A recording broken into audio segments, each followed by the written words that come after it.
Mark, would you like to handle the questions? You want to kind of choose people and cut them off if the statements go too long, that kind of thing. Okay, if I'm going to do that, I get to ask the first question. All right. One of the things we all do in this trade is bemoan the state of investigative reporting, which, if you look at the history of it in the country, it rises and falls historically, and it would go through periods like Watergate when everyone is and wants to be an investigative reporter, and the media supports us, and then all of a sudden, for one reason or another, it starts to die off. And we're definitely in a die-off now, investigative reporters, which is why Russ and I are both freelancing, basically.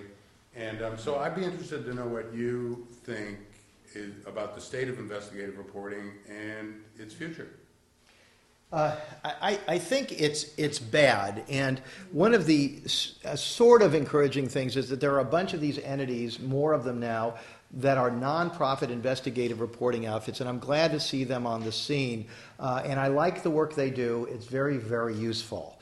My only problem with them is that they won't do the kind of stories I'm talking about. They also have to consider the foundations that back them, where the money comes from. They need to keep their credibility because it's important to them that they get their stories picked up by the corporate media. So I'm afraid that is not the solution either. The only thing I could think of was to start my own thing, and we really would like to grow WhoWhatWhy very, very rapidly. We're working on all fronts. We've got a lot of people helping pro bono. If you've got a skill, if you're a graphic designer, or you own a restaurant where we could have an event, or you're a printer, or you are an accountant or anything, we are working with literally scores of people now who are in there helping, others trying to help us raise money. Almost everybody, even if we don't have much ourselves, we can kick something into the bucket. And also, we know people who know people who know people who have resources. And there are a lot of good people in this country who are comfortable or even affluent, and they are helping us function and grow this thing. So what we want to do is we want to train another generation of young investigative reporters. We also want to bring in the Mark Dowies, and Mark is on our advisory council, and ask them if they will mentor these young people and guide them. Let them go out and do a lot of the shoe leather stuff, but benefit from your own knowledge and experience. As you know, I do it all the time. And it's to check out this website. It's really, really interesting. It's www.whowhatwhy.com. And I really encourage you to spend some time with it. You'll learn a lot. So, other questions? Yes, sir. Yeah, how about people like Glenn Greenwald? He sometimes seems to be able to defy most conventional ideological perspectives, and is willing to seem to. It would seem to me that if you're successful in sort of pushing stories his way, he's phenomenally gifted writer, I think, and it seems to be pretty fearless. I don't know what your experience has been, or if you ever tried reaching out to Glenn Greenwald, but some of the people who you know, like Peter Dale Scott and David Talbot, that sort of stuff, have reached him with considerable success, and of course he's reached out to them. I would think that because he has a huge following. That's the first thing I read is what Glenn Greenwald. I don't want to get into individuals because there are a lot of them, but let me just say generically that all of the people you could possibly mention are sent our stories, and none of them cover them. Why that is, I can't tell you, but one of the other problems, I think, is that a lot of the people who may share some perspectives and so on, that unfortunately, like every other business, there are a lot of egos in it, and people are mostly involved with their own franchise. We constantly ask people, why don't we work together? Can we find a way to cooperate, to collaborate? And most of the established people are just not interested. They say, I got my own thing, and that's what I'm going to do. So we're okay with that, and that's why we're going to train a new group. I think you hit the nail on the head earlier, too, Russ, when you said that, we produce all this material, but corporate media won't touch it. And I think that the nonprofit investigative groups know that, and they select their material accordingly. You have a question, sir? With this military, industrial, government, media complex in control, they're never likely to give it up. And we, as even the 99%, won't be able, in a physical way, to take it over. The one hope I have has to do with the end of cheap energy, the collapse of this globalization, so that really we should look forward to these institutions that we so cherish at the national level, so that really our focus all comes to the local level and we rebuild here, rather than trying to transform this global juggernaut. Your thoughts? I don't know. I mean, I think it's a little too late to just hide out locally. Everything, probably half of the things in your house come from the other end of the world. So I think we're all linked at this point. I agree, local is very, very important, but I think it's also important to recognize that we share a great deal in common with people just like us halfway across the world, and that we're all being oppressed. You see, this is the thing. We're all being oppressed by power centers that keep it all for themselves. It's no different in China. It's no different in Saudi Arabia. It's no different in any of those places. And I think people in other countries understand that much better than we seem to in this country. We are probably the most propagandized people on earth. Wait. I think one of the really interesting things you've done recently was the analysis of the New Yorker article on the assassination of bin Laden, and especially the questions you raised about the identification of this person who is now dead. And I wonder if you'd like to, that's been several weeks ago now, do you have new information, new thinking? Did we really do you have doubts of whether it was bin Laden or not?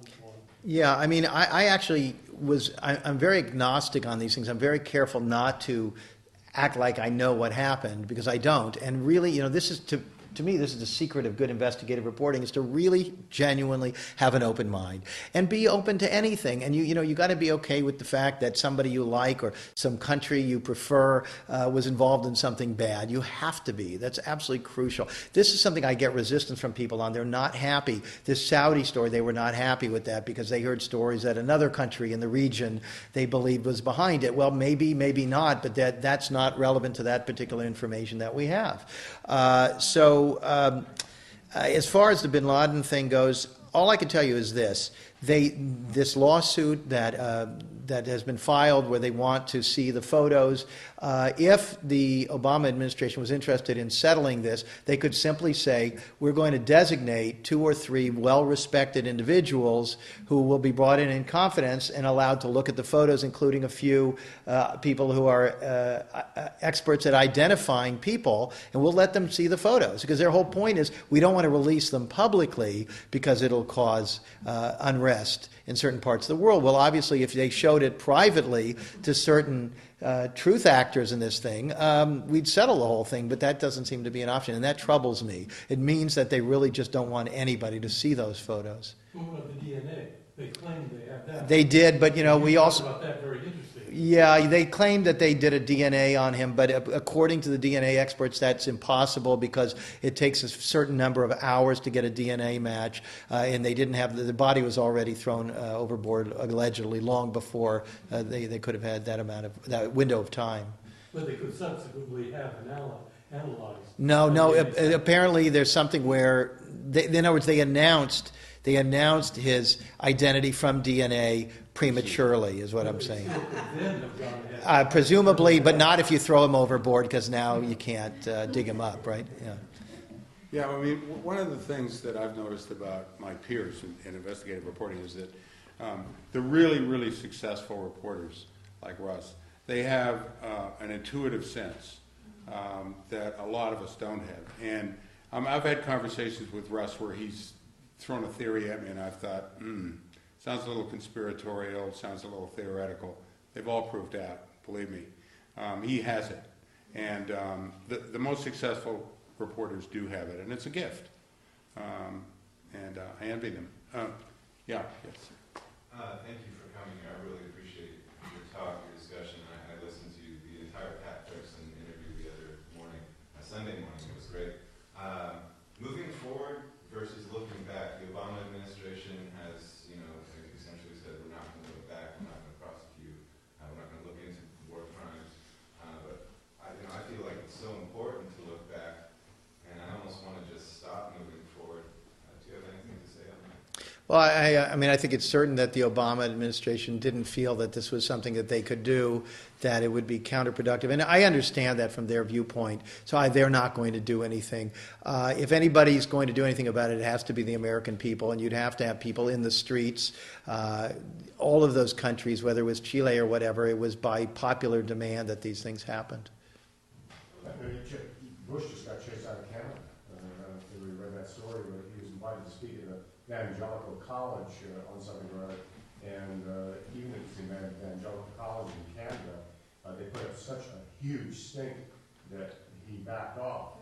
Rumsfeld has been chased out of even what he thought were secure locations by protesters. And I think that the question was asked, I'm trying to remember who asked it, when is Bush going to be Pinochet? Or when is Rumsfeld going to be Pinochet? Yeah. Very good question. David.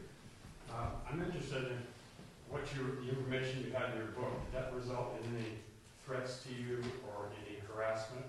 And was there anything you left out of the book because it'd be too dangerous? And if there was, would you like to reveal that to us now? Yeah, sure, why not? He's an assassin.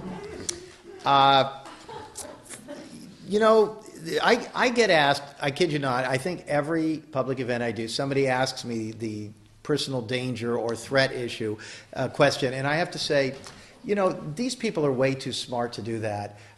If you read Family of Secrets, you'll read an exchange I have with a former CIA officer who worked directly with the elder Bush in Zapata offshore, and when I called him and told him what I was doing, there was a long silence at the end of the phone. And this is how you know you're talking to the right people, just a long, dead silence. And then he said, "What did you say your name was again?" And then I told him, and then he said, "And what exactly did you say you're doing again?" And then I repeated that. And then he asked me whether he was authorized to talk to me, which is interesting when you call a person who's purportedly a private citizen who only worked in banking. And so I said, "Well, who would I need to authorize it?" And so he said, "Well, I've got to call whatever he called him, the big guy, the old man or something," which he did. And then he said he told him not to talk to me. So that's the extent of it. Don't talk to him. The last thing that they want to do is draw any attention or even indicate that they even have heard of Family of Secrets or read it. Of course they have. But they're much smarter about it, and they if they're going to do something, they would do it in a much more elegant and nuanced way.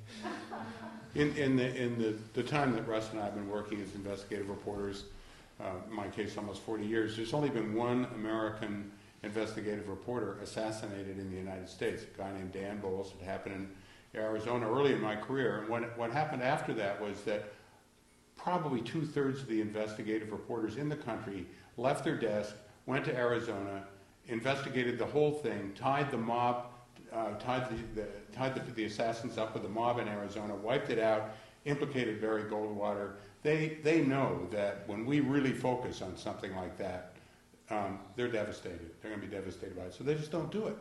And that's where I cut my teeth as an investigative reporter in the Dan Bowles investigation. It was very exciting to see all the great reporters there in one place. Anyway, any more questions? God, every time I read a page. But so it was great. But with the digital age now, do you think that do we need hackers?